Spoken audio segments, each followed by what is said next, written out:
Eccoci qua, cari telespettatori. Allora, il nostro primo ospite, che mi fa molto piacere sia potuto venire qui con noi, ma ormai forse se ci seguite già lo conoscete, è il professor Diego De Leo. Ben arrivato, professore. Grazie, buonasera. Che oltre ad essere presidente della De Leo Fund, che adesso due parole ce le dirà perché non tutti la conoscono, è anche presidente dell'Associazione Italiana di Psicogeriatria.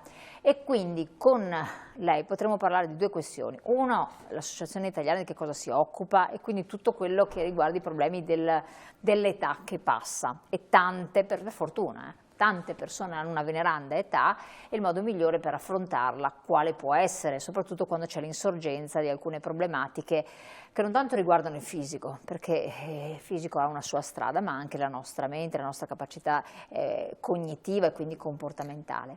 Dall'altro invece parliamo di lutti, è un tema che lo so che è difficile, però riuscire a superare ed elaborare il lutto e i lutti, che lutti vuol dire anche una persona che non ti riconosce più, che quindi non è più quella che tu vedevi prima, il tuo genitore, il tuo compagno o compagna secondo una persona a una certa età e quindi magari ha una patologia come l'Alzheimer, è sempre un passaggio importante e più passa il tempo più questi passaggi devono essere affrontati nel modo migliore.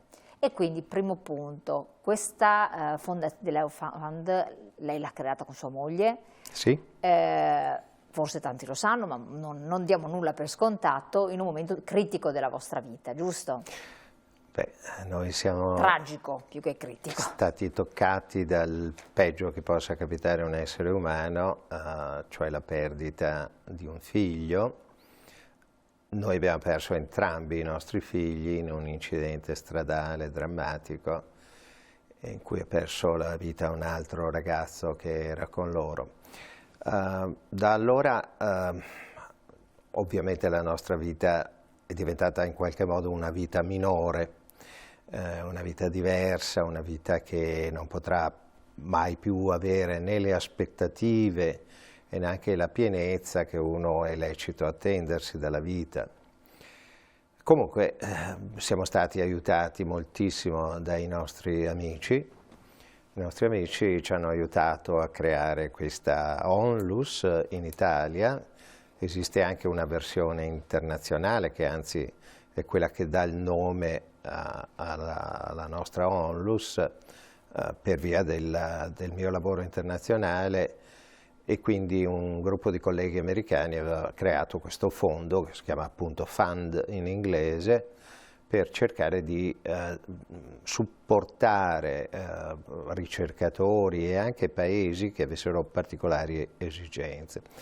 Però i nostri figli purtroppo sono morti in Italia, quindi i nostri amici italiani hanno detto va bene, adesso dovete fare qualcosa, qui vi aiuterà.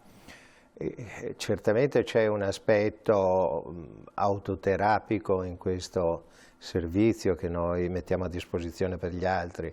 Autoterapico nel senso che De Leo Fund rappresenta un progetto di vita diverso, un progetto di vita che consiste nel sapere che cosa vuol dire una perdita così grave, quindi un lutto altamente traumatico, e sapere quanto soffrono le persone e quanto bisogno ci sia nel mondo, nel nostro paese, nella nostra regione, di persone che ti possano dare una mano in frangenti di questo genere.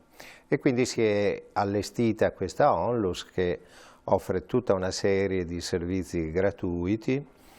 Credo si sia anche la più grande d'Italia a questo punto, almeno così ci viene detto. Abbiamo diverse persone, tutte psicologhe, che vengono compensate per le loro attività, però i servizi sono sempre erogati gratuitamente. Quindi le persone si rivolgono a noi attraverso un numero verde per un primo contatto, poi vengono in luogo a Padova, in Riviera Mugnai, oppure ci mandano una chat, entrano in una comunicazione virtuale, oppure partecipano ai nostri gruppi, oppure partecipano anche ai laboratori creativi, che sono quelli che mettono assieme, per esempio, varie persone, generalmente le mamme che hanno patito una perdita traumatica, e che assieme agli altri hanno la possibilità primo di non sentirsi soli e quindi di non essere le uniche, le più disgraziate, ma esistono purtroppo anche altre persone disgraziate quanto loro e quindi riescono a trascorrere del tempo assieme, a copiare un po' le strategie di sopravvivenza di queste persone, a vedere come hanno fatto a sopportare l'insopportabile, come fanno a vivere, si stringono nuove conoscenze che poi facilmente diventano amicizie e quindi nuove attività di vita, nuove iniziative, insomma si mette in moto un po' una macchina che porta alla formulazione anche qua di un nuovo progetto di vita che è il modo per sopravvivere a queste gravissime perdite. Ecco, io le chiedo perché lei tra l'altro essendo anche psichiatra ha fatto degli studi anche molto approfonditi su questo tema dai tempi tra virgolette non sospetti comunque e poi il destino l'ha portato a doverlo affrontare direttamente nel modo più sconcertante. Un lutto cioè una mancanza insopportabile, ma il fatto di riconoscere l'insopportabilità, di condividerlo con altre persone che hanno avuto la medesima cosa, non è un tenere sempre aperta una porta e quindi non riuscire mai veramente a fare una piena elaborazione, a staccare e a incominciare una vita completamente su un livello che può essere ugualmente alto. Questo dal punto di vista proprio anche psicologico per le persone. Le faccio proprio una domanda, perché la stessa cosa avviene magari per persone che sono state malate di tumori, di malattie molto gravi, si tendono a creare questi gruppi per condividere appunto le strategie, per le cose, però la persona resta sempre nell'ambito di chi è malato o è stato malato, di chi ha un lutto o ha avuto un lutto e quindi non entra mai in un contesto dove invece questo tema lo devi superare, esiste altro e ti raffronti con una realtà che pian pianino ti fa vedere la cosa con un certo rispettoso distacco, perché senza dire il distacco non avverrà mai, perché è un affetto importantissimo e quindi nulla da togliere.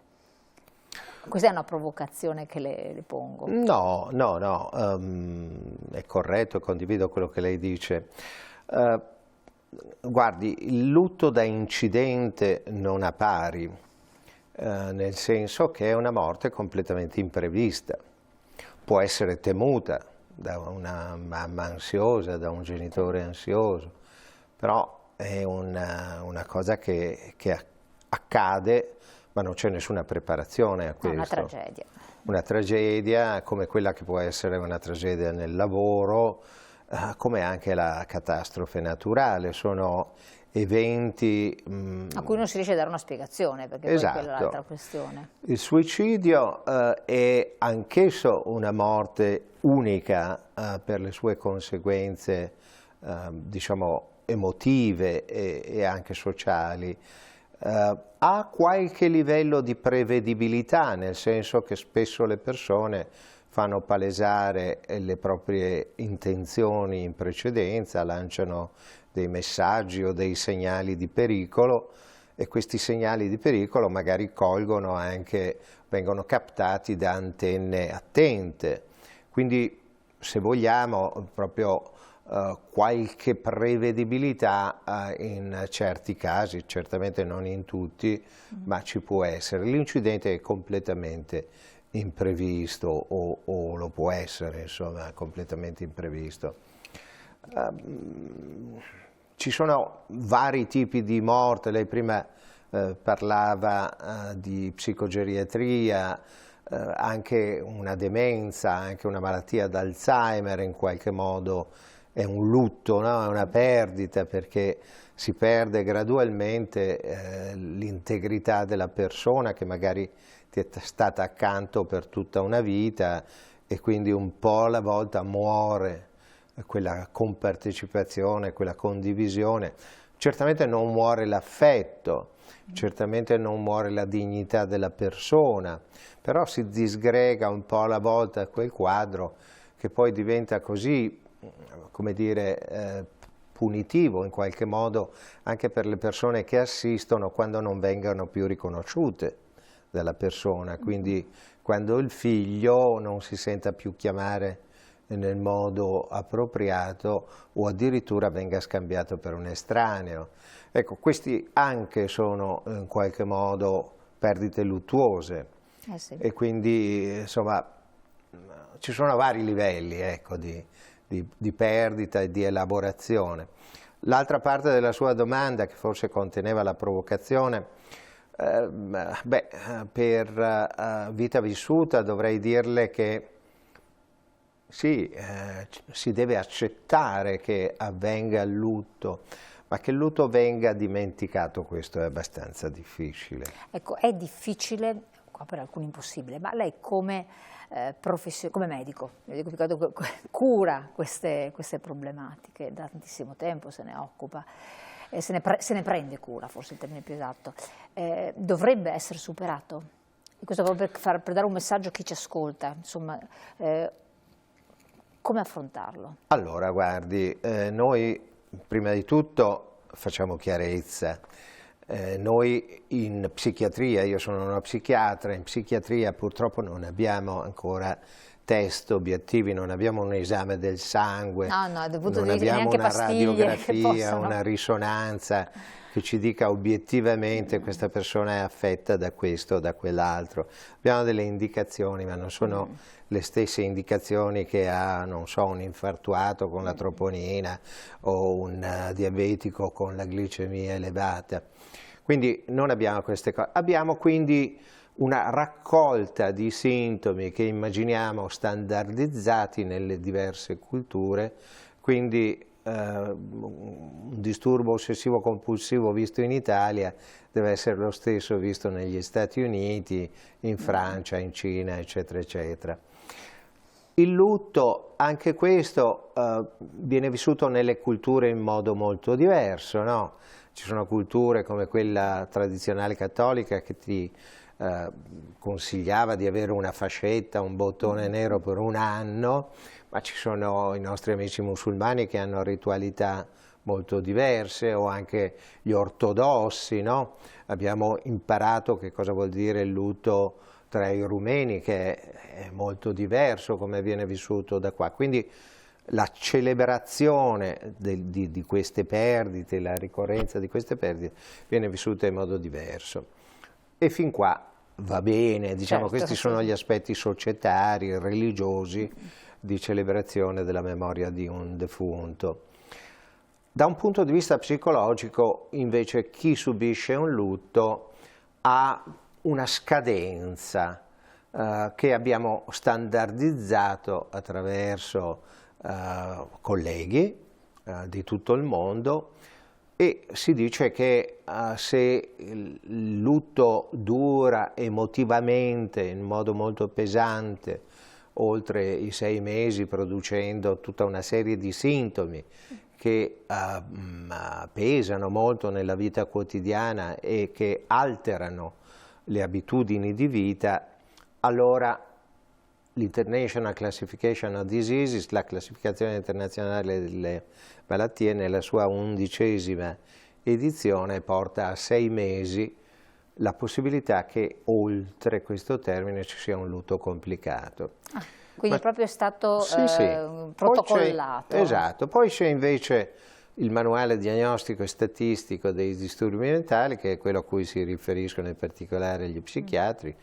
Nasce negli Stati Uniti e prospera soprattutto negli Stati Uniti, ma questo manuale diagnostico e statistico è seguito anche da noi e indica adesso in 12 mesi questo tempo per far sì che, se una persona continua ad essere molto depressa, molto ritirata, incapace di svolgere le sue funzioni, avere sintomi somatici, avere sintomi fisici, avere sintomi psichici, ecco che diventa un lutto prolungato, un lutto che si complica con la presenza di sintomi che dovrebbero essere invece, immaginiamo, assenti dopo un certo periodo di tempo nel lutto cosiddetto normale. Io penso che nessuno lutto sia normale di per sé, tranne, se vogliamo, quelli per morte naturale in età molto avanzata oggi. Però questo è quello che accade alle persone quando perdono qualcuno. Ecco, qua mi interviene la domanda, proprio perché immagino anche chi ci ascolta, ma allora, la persona che ti sta accanto, che ha subito un lutto, a cui vorresti dare una mano, che ha superato i 6 mesi, superato l'anno, facciamo, perché mettiamo un parametro un po' più comprensibile, 6 mesi mi sembra anche molto, molto veloce, ma comunque ha superato l'anno e abbondantemente, e continua a vivere in modo anomalo, diciamo, quindi la propria esistenza in funzione di questo dolore forte. Come può essere aiutata? O chi ci ascolta che si sente coinvolto in questo percorso molto molto lungo, che da cui non vede proprio la via d'uscita, secondo lei che cosa dovrebbe fare? Ma diventa un paziente per definizione. Certo, diventa un paziente. Quindi c'è un vallo superato il quale si diventa pazienti per la medicina. Cioè, che cosa bisogna fare? Beh, bisogna essere curati come qualsiasi altro paziente. Per esempio, il confine tra la depressione maggiore, che è una patologia molto comune ma anche severa in psichiatria, diventa indistinguibile con quello del lutto prolungato o complicato, e quindi anche quello potrebbe essere diagnosticata come una specie di depressione. Sì. E quindi seguito dal punto di vista psicologico o anche psichiatrico? Meglio tutte e due, ma comunque inizierei con un trattamento psicologico ove possibile, perché la presenza, la continuità del rapporto di una psicoterapia può essere particolarmente utile. Se quello che fa la differenza nel lutto è la compartecipazione, quindi far avere un lutto da soli o sentirci isolati in circostanze del genere è molto difficile da sopportare. Avere degli amici attorno, avere delle persone che senti che partecipano a quello che, anche senza dire niente di speciale, però ci sono. Ci sono, e beh, questo è importante. Quindi un terapista può fare molto con la sua presenza, soprattutto se viene ritenuto utile. Quindi deve essere ricercato dalla persona coinvolta o accettato. Anche se la persona può essere spinta all'inizio perché magari non ha il coraggio, non ha la conoscenza, non aveva mai inquadrato questa particolare forma di terapia per sé, magari, e quindi un pochino spinta probabilmente lo dovrà essere. Però poi la persona si deve sentire bene con il terapista, quindi deve essere qualche cosa che fa scattare un click che ti dice sì, questa persona ti sta occupando, si sta occupando di te veramente, ti piace, ci stai bene, vivi bene quello spazio, lo senti utile e quindi senti il supporto e l'attenzione, la cura di questa persona. Questo è fondamentale. Certo, importantissimo, questo è importantissimo. E quindi il supporto, torniamo su questo aspetto, supporto qualificato, che è molto importante. Quando si rischia la cronicizzazione? Beh, la cronicizzazione dipende da molte variabili, dipende dalla personalità del soggetto, dagli elementi di supporto, dalla sfiducia che ha per esempio nei trattamenti. Purtroppo molte persone oggi arrivano a te spinte, con assoluta sfiducia negli altri, nelle istituzioni, nei farmaci. Molte persone vivono i farmaci come nocivi. I farmaci sono quelli che ci hanno fatto vivere mezzo secolo di più. Insomma, spaventano più che altro. Sì, in generale, quindi non è che ti metti dentro dei veleni, dovrebbe essere una prova più che sufficiente per dire sì, queste sostanze mi tengono in vita, non solo, ma migliorano immensamente la qualità della mia vita. Senza questi farmaci sarei già depassato, insomma, no? E quindi non è veramente giustificata questa avversione ai farmaci. Se io dovessi considerare una cura sulla base del bugiardino cosiddetto, no? E sulla base degli effetti collaterali, allora sbaglierei fin dall'inizio, perché il farmaco viene dato con la consapevolezza che comunque l'effetto sarà migliore rispetto agli eventuali effetti collaterali che saranno comunque identificabili, trattabili, migliorabili e passeranno. E passeranno, questo è molto importante. Io lo interrompo un secondo, qui abbiamo la pubblicità che invece non è ancora passata, ma dobbiamo farla passare noi, quindi restate con noi sempre sul canale 19, affrontiamo argomenti molto importanti con anche delle possibili strade che possono essere percorse, in alcuni casi dovrebbero essere percorse. Prego.